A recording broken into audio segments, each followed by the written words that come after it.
my existence either is very inspiring because people go, holy fuck, I want to do that too. Even if it has nothing to do with coaching or nothing to do with online business, just like I want to live bigger. Or people who've decided they can't have more, it is absolutely triggering because I am the opposite of the limiting belief holding you back. I am like the visible proof. The permission slip. Yeah, because they're like, she's not that special. She's not like, she didn't have her family backing her. She didn't have money. She's from middle America. Like if she can have it, why can't I? You know? But like you can. Welcome back, you beautiful people. As you can tell, I am in a different space today, bringing you the podcast. I am so excited to tell you who I have in store for you. This woman is an icon, a trailblazer in manifesting, in making money, in showing women what's possible when they just claim more for their life. She has been a mentor to me recently in her mastermind, as well as over the last 5 years where I have read her books, listened to her courses, and she has completely transformed the way that I think about making money. And she's also known as the money queen, the one, the only, Amanda Francis. Thank you so much for joining me today. Hi, thank you for having me. I'm so excited. We are recording in your podcast studio. Yeah, you're in my office. You're the first person to record a podcast in here. I haven't recorded one yet. I feel so honored. I am so excited. And I really know, first of all, I don't think I told you this. After my January event, I sent out the form to like our attendees and I was like, who do you guys want at the next? And there was like 85% of the people that said they wanted Amanda Francis. Really? Mm-hmm. Do they know you're in my mastermind? Yes. And they're like, she has an in. Let's get Amanda there. Yeah, exactly. They were like, Steph, work your magic. Do whatever you have to do to get her there. And so when I don't think it was hard. I think you just asked me. I know. At St. Bart's. Yeah. I was like, hey, are you free in August? And I know everybody's so excited about that. And a lot of them have been watching your content, consuming some of your courses and things like that. And so inspired by your story of truly building this beautiful life you have from nothing and claiming that you wanted more. From literally nothing. But isn't that what manifestation is in its truest form? It's supposed to be something from nothing. Mm-hmm. Yeah, but I think the magic of that, I think the thing everyone has in common who creates a really big life is they continue to see more for themselves over and over and over and over when there was nothing in their actual reality that gave them any evidence that was possible, right? I love that. And when I think about back to like the beginning parts of your story, when you were in nothing and you were like, I want this big, beautiful life. How much do you think your environment impacted that? And you were like, hey, I'm going to remove myself from this environment and go somewhere where I feel a little expanded. At what part? Like leaving Oklahoma and going and putting yourself in different areas. I did. Way before I left Oklahoma, I was always noticing environments around me. I was noticing how people around me thought about money and talked about money. Like I say in my book, I was noticing how the environment around money in my friends' homes was different than mine. Mm-hmm. People who had more money and less than us. Like I was just noticing how people conduct themselves with money, use money, how they talk about it. I found it was interesting, like the confidence around money some people had, or like it doesn't fucking matter, we know we're wasting it, that other people had. Like I found that all very fascinating. And then, so I was always studying money mindset and emotions around money and the psychology of money, but way before I would have language for that. And then I kept trying to put myself in better and better and better environments. I mean, I went to private schools for undergrad and grad school on student loans. I wanted to go where people who could go anywhere they wanted and money wasn't an object went. I thought that was a good move. And it was for me. And it's controversial because I didn't go get student loans resenting them. Yeah. Like I got student loans believing I would pay them off, which is like a different energy than a lot of people get an education with. It's so good too, because a lot of my listeners have went to school for a long time, so they have insane student loans. Oh, right. And it's like, that's how I feel too. It's like, it was an investment that I was going to make 10x. But it was such a choice. Mm-hmm. Yeah. And it wasn't that all, because I was in school for therapy, it wasn't that all therapists were making a ton of money. Some were, some weren't. It wasn't really even about that at all. It was that I believed I would make a lot of money. It was about like me. That's one of the things that I have loved learning from you the most is you just have this self-belief. Have you always had that? Yes, I think so, but that doesn't mean it's without maintenance and cultivation. And it doesn't mean there's not doubt, because Yeah. there's doubt all the time. There's regular human thoughts. I was so frustrated yesterday about something I couldn't get to sort. Like, I get frustrated at the world. I get frustrated at life. I get frustrated when things aren't coming together the way I want them to. But none of that affects my belief in my ability. I believe I am able to do anything I want to do. And I don't think anything outside of me is more powerful than me and my belief and my ability. And we have gotten a first class seat to seeing that, I think, in you this year too, of like Oh, just yeah. so secure in who you are. Thanks. Like it's been phenomenal. And even just seeing you getting more visibility and maybe people not saying the nicest things about you is like, I'm sure there's been times where you've been like, oh, this one kind of hurts, or like, this is crazy. People are losing their mind, but you are just so secure. I don't know how I did it though. Like, now that I'm on the other side of it, I think I've said this in the mastermind that my affirmation was, I win in the end, I win in the end. We're talking about Real Housewives of Beverly Hills. In case you don't know. My affirmation was, I win in the end, I win in the end, I win in the end. And we're at the end of the season and it's looking like I fucking win the season. Yeah. Like, I am on a real high note where everyone finally seems to get me. I don't mean the housewives. I mean, the audience is like, Yes. oh, she says who she is. She says she is. She conducted herself as the person she claimed to be this entire time. And like, I feel rewarded and happy and grateful. But when I look at the middle of that, when it was bad, I do not know how I did it, because most people would have absolutely collapsed and died and gone into a crazy depression and doubted everything about their lives. And it would have been valid. It would have been completely, I do not know how I did it. Like, you guys in the mastermind would be like, how are you? And I'd be like, fine. I wasn't consuming a lot. I was taking big breaks from the internet. And I also, if we're going to rewind it a little bit, my foundation came way before Housewives. My like business, my life came way before any of this. So when it was like getting kind of like rocky, I think maybe a quarter into the season, and people were starting to like really question me. And people would be like, do you think it's going to hurt your business? Is it going to take away your business? Like, gird your loins. It was this crazy, like, they're going to hurt you. I remember thinking like, but they can't. Like they actually can't, because my actual clients, my actual students, tried and true for like 15 years, those people aren't fussed by this at all. They don't care. They don't live in Bravo world or Hollywood world or like, Yeah. 3D world at all. We're not really actually even interested. We're not in this planet, interested in this planet at all. Like, they're not, right. You're not interested in it. You're not looking at it. You're not consuming any of it as fact or as truth. And I really knew it wouldn't hurt me. So there was that. So I felt really secure in that. No one likes feeling misunderstood. But again, I had to believe that I would win in the end.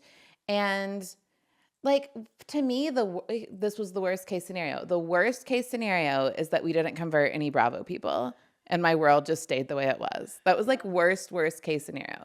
Because very few people from like my audience, my community, very, very few took the show like more seriously than what they knew of me. I saw maybe like 3 people total be like, I've always loved you. But then I saw that episode and I was like, if you're going to believe an edited television show over what I've put out there for 15 years, then bye. Like, I'm not fussed about that either.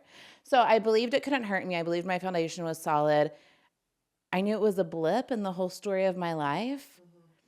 The worst things they've said about me had been said about me before. It was just louder. Yeah. It wasn't like more true. There wasn't more evidence. It was the same Reddit trolls from forever that just felt like they had more.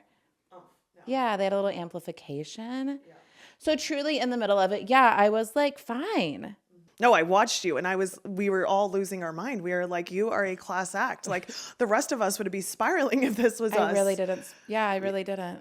But also I think it's just kind of funny. Like all the Bravo content creators that really like went crazy and went hard for me, they all just lost steam because there wasn't anything like there. Yeah, there was no validity to it. That's one of the things, I'm glad you mentioned this, like you've been in it for 15 years, which is one of the things I admire. You were online coaching before online coaching was even a thing. I mean, it was kind of a thing, but I was in the beginning of it. You were Yeah. in such the beginning of it. And so what do you think has aided you the most in being able to still have a passion for what you're doing and still be doing it for the next 15, 20 years? I have like a 5-part answer. Okay, first, around being like copy and pasted and duplicated and like ripped off, it sucks. No one likes it. I just was going through my journey of it being painful to me like so long ago. It was like 2016, 2017 where I was like, oh my God, they copy and pasted my sales page. It was just a long time ago now. And it can go two ways. Those people who copy and paste you, they can over time get their own voice, their own spin, their own take, and they can make something of themselves. If there's something really in them to give, but they kind of are just like being a little lazy, a little confused, a little, I don't know where to start. And they're just like kind of lifting your content because they just don't have their voice yet. Yeah. Some people can end up okay. But like, yeah, what I was saying in St. Bart's, vast majority of people, if they have nothing to say, no foundation, no real belief in themselves, no real message, they're just going to disappear. And the fact that they copied your sales page will not matter in 1 year. So don't get fussed. Don't get that fussed about it because like it just happens. I don't even know anymore. Like I used to like know, like people would like send me these sales pages. My team does have a thing though we pay for. I think it's called Copyscape, where we get a notification if someone tries to just like Completely duplicate. yeah. And I don't even know what we do when we get that notification. They know what they do. My team knows what they do. I just know it's kind of easier to track than it was once upon a time. And I mean, here's the other thing. When something's bothering you, you're going to see a lot more of it. When that used to bother me, it was in my DMs like all the time. Now that I literally don't care, I don't know if people are DMing it to me or not. You know what I mean? So that's just how triggers work. Like things come up when they need to be healed. And once they've been healed, they stop coming up. So that's a great life lesson for everything bothering you right now. I love that lesson. And like, let's just stay here for a minute because as I have like really started to become more authentic. I've always been authentic, but like finding yourself, the longer you do the things and like finding your voice and finding like your values, what you stand for. And that is just strengthening right now in my life. I realize I'm becoming more of a trigger to people. And it's welcome to the party. Yeah. I'm like, okay, I guess this is part of it. I think it's part of my just like dharma on this life that I'm supposed to like represent certain things unapologetically, and my existence either is very inspiring because people go, holy fuck, I want to do that too. Even if it has nothing to do with coaching or nothing to do with online business, just like I want to live bigger. Or people who've decided they can't have more, it is absolutely triggering because I am the opposite of the limiting belief holding you back. I am like the visible proof. The permission slip. Yeah, because they're like, she's not that special. She's not like, she didn't have her family backing her. She didn't have money. She's from middle America. Like if she can have it, why can't I?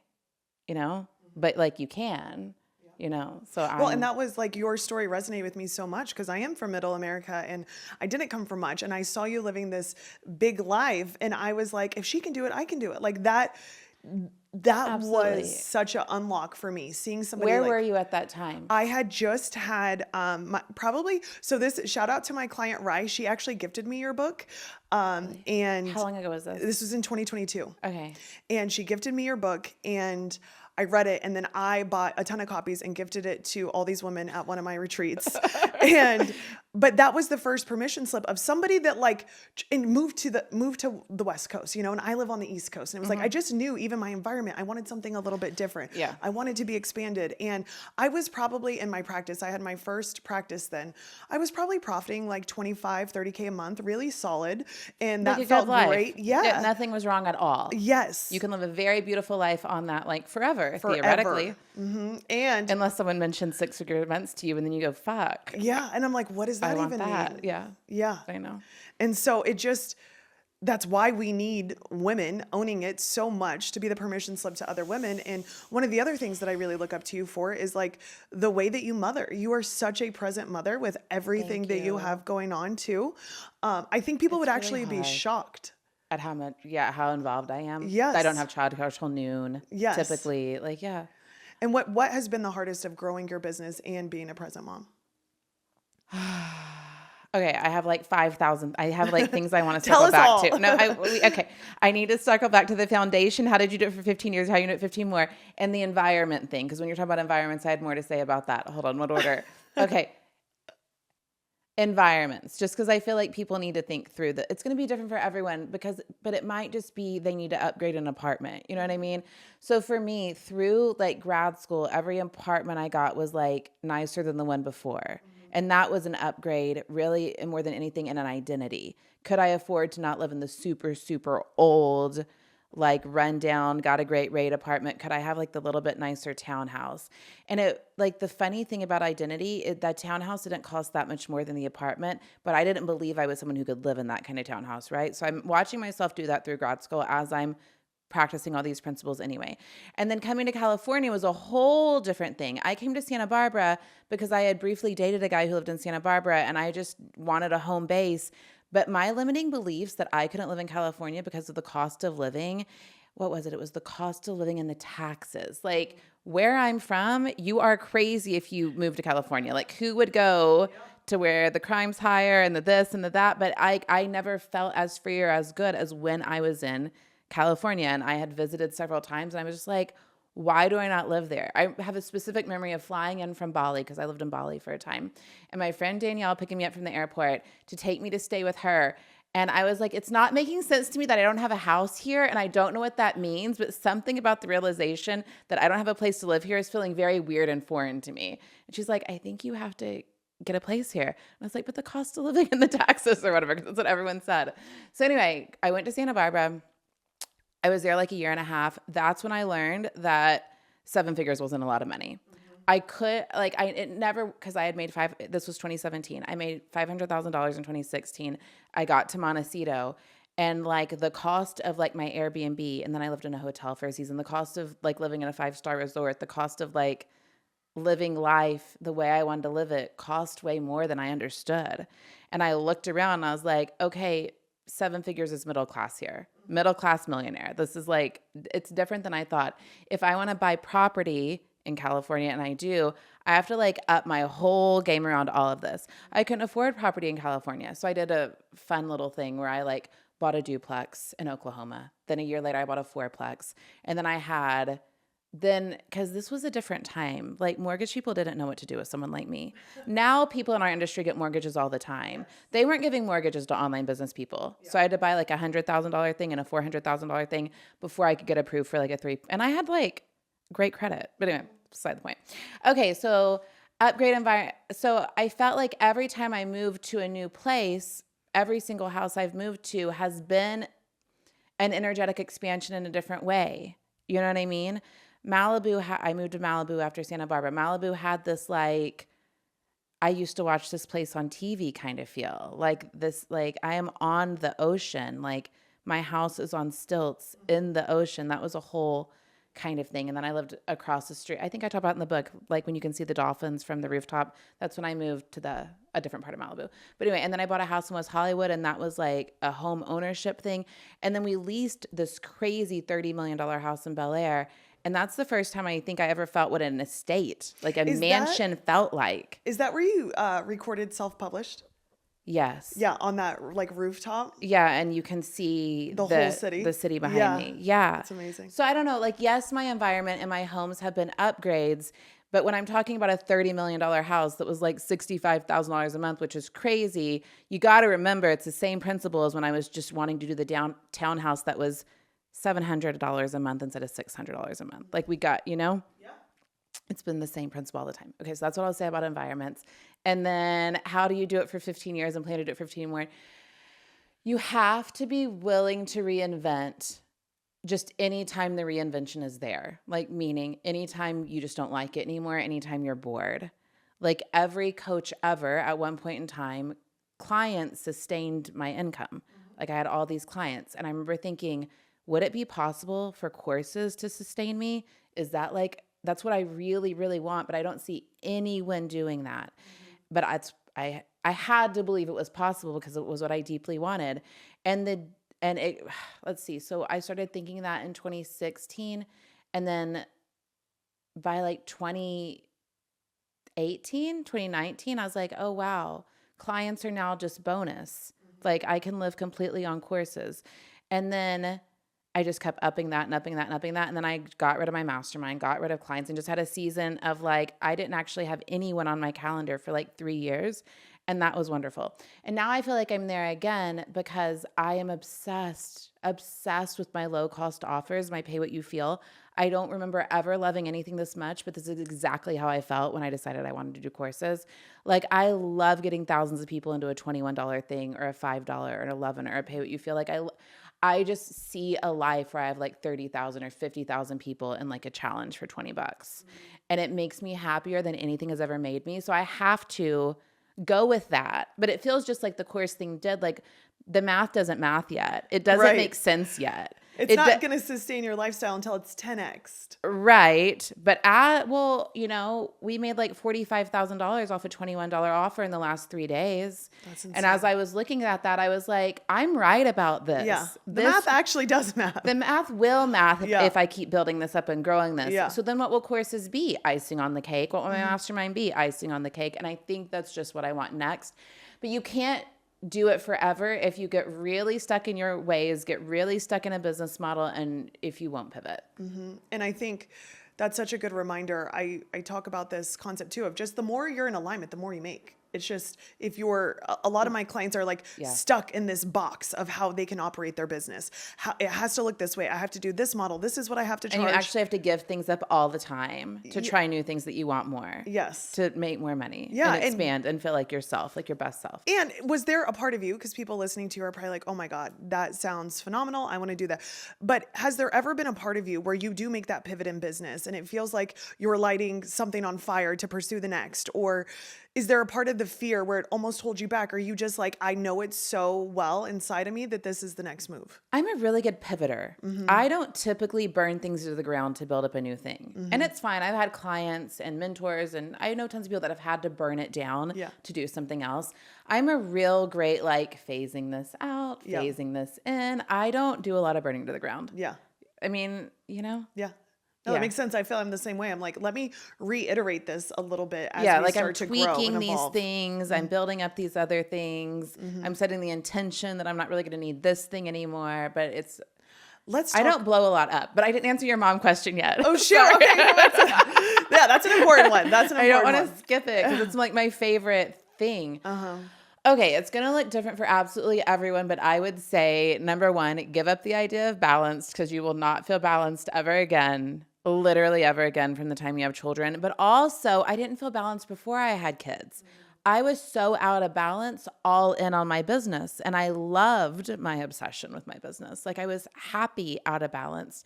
So now I am also out of balance, but I'm juggling. I'm juggling differently. I before was willing to be just one track minded and have one obsession and care about nothing else. Now my business is something to compete with and it matters more. And that was very much a mind fuck. I didn't know to the degree that I would feel thrown off, by having something that mattered more. And then wondering where my business fit when my kids were just really, truly the focus. And I had been through a lot online. Like I had a lot of cancel culture-y stuff when I was pregnant with Kanan and Zion. So by the time they were born and Zion died and I had a newborn and he mattered more. And then Delilah came so fast. I did not plan to have her that soon. Basically, before I knew it, I had 202 and I was like, do I even want to do this business anymore? And so that was like a whole journey. But once I reached the conclusion of like, yeah, this is what I fucking want to do, and my kids will always come first, how do I do it every day? I mean, like, one, like I said, you're not going to feel balanced, and that's okay. Two, the best thing you can do is be present in whatever you're doing at the moment you're doing it. So if you're with your kids, be with your kids. If you're working, work. This is just me. This is not everyone. I like for them to interrupt me. I like them to pop in during a live stream or a podcast or whatever. I think it's good. I think it's good for me. I think it's good for them. I don't want them to feel like my mom was sequestered away from me. Like she was at home, but I wasn't allowed to see her. Like when a child person has been like, no, your mom's recording. I'm like, you don't have to tell them that. Yeah. Like there's no one in my business, in my world, who's going to be offended by a child coming in a room. And that's not right for everyone. Like, but I don't have an office outside the home. Here we are. This is the office. You know what I mean? And You might find me working in the guest room or in my bedroom, or like I could be working anywhere, but I want them to interrupt me. So no balance, let them interrupt you. Again, this is just me. I like to pick a chunk of the day that is kid time. So for me, mornings is a really easy kid time because I'm not a morning person anyway. So I want to have breakfast with them, and I want to like take them on a walk, and I want to have like something that's just us before my day really gets started. And then I want to end the day with them. And then in like late morning to like through afternoon, I want to be super focused. And if it's like, I'll just go work outside of the house if I don't want to be interrupted. Like I just worked from a restaurant all day yesterday. I did our mastermind call from a restaurant. People were like, "Are you in Europe? Where are you? What is that background?" I was like, "No, I'm in Studio City." Yeah. Okay. Thoughts? You had so much to say. I know. It's like, this is where you have blown my mind too, and just reminded me over and over, like, there are no fucking rules. No. Stop trying to live by these set of rules. And like, you have to do it this way or that way. And like, even you work different hours. Like there's sometimes you're in the mastermind at like 10 p.m., because you're like, okay. And you might see me at 6 a.m. a different day. Yeah. I'm not good at schedules though. I don't know if that's a strength or weakness, but I'm just like, it's not very me to do the same thing at every, like it's probably my ADHD. It'll get really boring to me if there's not variety. Yeah. So yeah, it does vary a lot. What varies is when I do different things. The mastermind isn't a set time every day, but the mastermind needs to be attended to every day. I just don't know. You don't know when I'm going to be there. And we don't either. And we love it. It's like a little surprise and delight, with your, what roles did you feel like you had to do as a mom?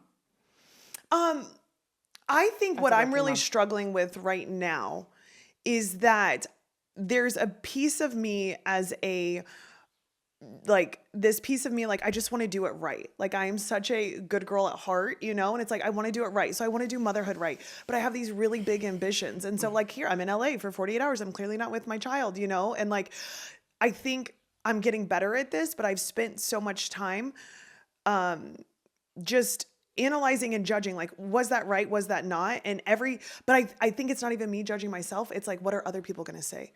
Totally. Because intuitively we have I'm like, it so hard on moms. Yes. They're supposed to be with their kids all the time. And the mother in me is like, yes, I'm meant to be with them and they're meant to be with me. That is undeniable. I'm not actually questioning that. I very much want to be with them.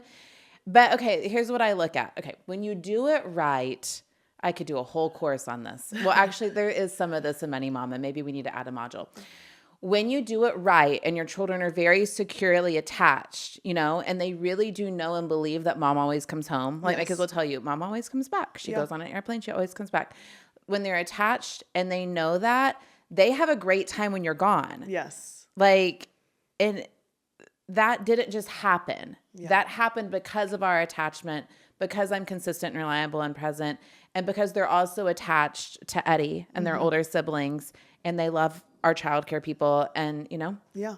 No, and I think it's just seeing you integrate both. That's how I aim to be too. And I only have one child right now, but he does come along for a part of the ride. I think it's a huge inspiration. I also like traveling with him. Yeah. I do really, really like it. Yeah. Yeah. And some people wouldn't want that at all, but I like them I'd being rather with me. hang out with my son than most people. Totally. So if they're at the hotel and they get to see me right after I'm done doing whatever, I do really enjoy that. There's been times where I'm like, I am not hauling 2 children to New York for 48 hours. But there's been other times, like next week, I need to go to Napa for a day to do a VIP day. So I'm bringing the babies and doing 4 nights. And like, that wouldn't be right for everyone. But I'm like, why would I not take 2 of my kids and go away for 4 nights given the window? Yeah, I feel very much the same way. I think in this season of your life, what do you think is like your purpose or your calling? Like what's driving you? You're obviously very self-driven, self-motivated, but is there like a bigger purpose or calling that you feel like you're here to fulfill? Right now, I'm very clear that I just want to get spirituality like to the masses. Like Bravo has lit the craziest fire under my ass that like I didn't see coming. Because, okay, so in my journey, because a lot of it, it's like I start this coaching business. I find out really quickly that like I have a perspective on money that is like not normal. I start working with coaching clients on like money mindset. It's making a big difference in their life. I take a big chance on myself and create something called Money Mentality Makeover, a little 3-module course for $200 that I had no idea what it would become. I keep learning more about money and mindset and energetics and spirituality. I keep adding to the course. Tens of thousands of people love it, think it's a great idea, right? And I like grow this whole thing. But in this journey, I get really tired of the word manifestation being thrown around because I feel like people use it so strangely and like, so I don't say the word manifestation for like 4 years. I say co-creation and allowing in and attracting, and I like ditch it all. And then sometime before I'm about to be on Housewives, I kind of like pick up the word again as just like, I think this is the word that most people are using. Manifestation is now in the zeitgeist in a new way. There's more understanding in manifestation than there's ever been. So I'm kind of like saying it and owning it as my favorite word to describe all of the spirituality stuff. And then it's made fun of for a whole season, right? Because people don't understand what it fucking means. And that's really weird. But by the end of that, I was just like, if they don't understand manifestation, and what I'm really seeing when I look at the comments is they don't understand life. They don't understand pure spirituality. They don't understand that there's a connection with the divine that can support them. That's what I'm getting out of all of this. So like, I think I'm kind of presenting it as let me teach you manifestation. But what I really feel like I'm doing deep inside is let me open you up to the fact that there's a whole world that is unseen where you get to feel better and live better and be happy and pursue things that matter to you. And some of those things you can actually turn into a business, like, because that's my experience with most people who get on this path. They find a way to charge for something they're gifted at that they love. You know what I mean? Or they find a way to expand in their current job, whether it's corporate or something else, or they find a side hustle. I don't know. I have like the money codes. I have like figure out how to make money doing what you love, like ingrained in everything I say and do. So I just want to open people up to spirituality, whatever that means for them. And I know that will affect their lives and their businesses and their love and their children and their money. I think this is part of what I'm meant to do. I don't literally know what it's going to look like yet, but I do know there's something to teaching thousands of people at a time for like $20. I do know that. I love that so much. I think too, you gave me a permission slip in St. Bart's. I was like, Amanda, what do you think about the fact that I say sometimes God and fuck in the same sentence? And you were like, do you know who I fucking am? That's like my whole brand. That's like what I do. And I'm like, I never even connected the dots. I'm like, oh yeah, okay. Like that doesn't make me less of a Christian because I like the word fuck, you know? It's like literally my whole brand. Here's how it went for me though. Okay. So a lot of people know super Christian background, like religious abuse and trauma and not great things, but always connected to God, like through like leaving the cult and like my relationship with God didn't change. My relationship with religion changed. Yep. You know what I mean? So that's what it was like for me. And then I start this online business and there was always spirituality infused into it. Like, cause I don't know how to do what I do without talking about God. Like I really don't. And I've never needed my clients to believe a certain way. I've had clients, I mean, like half of our mastermind is Jewish. How do I attract all these Jewish people? Eddie's Jewish. Like my therapist is Jewish. One of my nannies is Jewish. Hold on, I have 2 nannies, but they're both part-time. Okay. People are always weird when I say childcare people. I'm like, well, it's just not one. We're just scheduling. Yeah. We're just making it happen with 2 part-time people right now. We're not getting into that right now. Okay. And then, spirituality. Like I've never needed my clients to be any certain religion. I never cared about that. I just don't know how to coach without bringing God in. Yeah. It's just but I was even doing that in my therapy days. I was sitting in like the clinic at Southern Methodist University, like getting my practicum hours, being like, God, what would you have me say? God, what would you have me say? Like I was always like, God, I kind of need you in the mix of this therapeutic environment. But okay, so I started an online business. I'm learning how to brand and market myself. I am someone who at this point in time cusses. That is true and real to me. Like I've let some of those colorful language back into my life post, religion. And I realize that something really interesting is happening every time I say God and fuck in the same post, in the same sentence. People who've also had negative religious experiences but still love God are getting it. They're like, they're self-selecting when they see that post. They're going, oh, she loves God and says fuck. I'm safe here. She's not going to tell me that I have to live a very certain way to be worthy of the love of God or like whatever. They're like it just putting God and fuck in the same sentence really formed a community. So people, it's funny now that I have this bigger audience I've opened up to, we have a whole new slew of people offended when I say fuck in an affirmation or whatever. And they'll comment like, I thought you were a Christian. And then people will come in and be like, do you even know who she is? What are you talking about? And like, I don't know, but it was honestly it was kind of a branding and messaging decision that really like worked. Because it's authentic to who you are. It's authentic to who I am, but also there's a lot of us who there love is. God and say fuck. Yes. You know? Yeah. And like, I just think we can like, it really just tells a whole story. It does. Yeah. You know? Yeah. Yeah. I Because there's a whole lot of people who will say God and not say fuck and not cuss. And they might be living in a different box. reality around God than we are. Yeah. You true. know, and I don't want to be over there in that reality where you can't say cuss words and believe in infinite expansion, you know? 1,000%. I think the essence of this podcast is also when you're a permission slip for other people, you attract a lot of people like you. And I think it's one of the things for my audience. I don't know if it's because primarily we're doctors, we went to school for a long time, and so we feel like we have to fit this professional narrative. Or you can How long only do you have to go to school? to be a chiropractor, you go to school 4 years undergrad and 4 years of like postgrad. So at least 8. Yeah. Yeah. And so, you're like, you do this, you talk this way, you dress this way, you do these things. And so even for my audience, I'm like, guys, there's so many people looking for your fucking services. If you would just own more of who you actually I think are. that's absolutely true. Own more of who you are and express it. And the way we do it, express it on the internet. Yeah. And people will identify with it. And they're going to see quickly if you're for them or not for them. Totally. Yeah. But it's okay if people don't like it, you know? If you can't handle me saying fuck in an affirmation, then like unfollow me. Yeah. I'm not going to change the way I speak, you know? It's been so good for me to see you embody that, because it's been a reminder for me that, like, of course, the more that you say, there's gonna be so many people that find you and love you, but then there's gonna be people that disqualify themselves too, and are like, that's not my vibe, and that's totally fine. But that's so great. I don't want to be for everyone. And even my like belief that I'm meant to get things to the masses, I mean, everyone will have to watch and see, but that's not going to be through trying to fit a certain narrative or a certain box or look a certain way. Like the only thing I've noticed that's changing as I feel this call to, get this content to a lot of people is I feel myself like explaining things more delicately, like with more nuance, breaking things down. Cause like to you or someone in my mastermind, I could say like one sentence about something and you'll get what I mean. Like you'll know everything about it because you have like the background for it.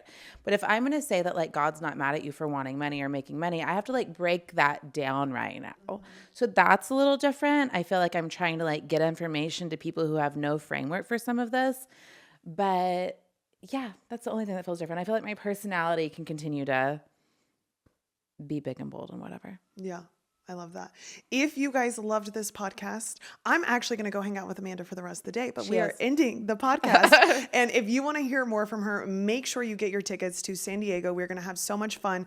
We're going to do a little hot seat, a little Q&A just like this. And I think you guys would gather so much from it. And so, I get to hot seat coach them? Yeah. I get to Q&A coach them? Yes. Come, it'll like, be fun. come tell us all your limiting beliefs, and Amanda is going to obliterate them. Oh, they're so great. Okay, cool. Let's do it. I'm excited. I can't wait. All right, guys, I'll see you next week.